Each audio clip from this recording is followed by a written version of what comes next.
আপনি একজন মুসলিম। আপনার বয়স কমও হতে পারে, বেশিও হতে পারে। যাই হোক না কেন, আপনি কি কখনো দেখেছেন যে কোনো হিন্দু ব্যক্তি ঈদের নামাজ পড়তে আসছে, বা জুমার নামাজ পড়তে এসেছে, বা ফজর, জোহর, আসর, মাগরিব কোনো একটা ওক্তের নামাজ পড়তে এসেছে, বা মুসলিমদের কোনো রকম ধর্মীয় অনুষ্ঠানে এসেছে?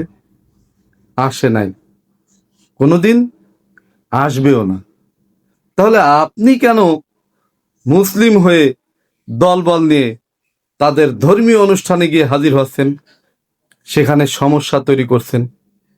আপনি তাদের ধর্মীয় অনুষ্ঠানে, পূজার অনুষ্ঠানে কোরআন তেলাওয়াত করছেন, ইসলামী সঙ্গীত পরিবেশন করছেন।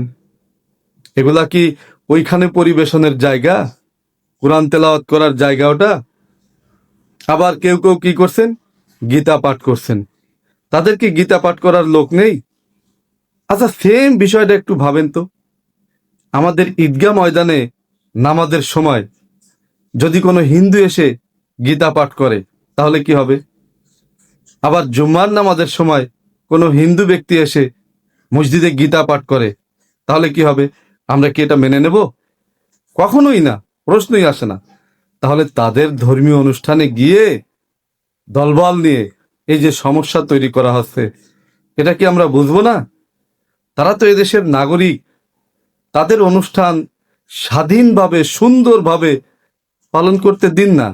এই ব্যাপারে যদি কোনো রকম সহযোগিতা করতে পারেন, সেটা করবেন।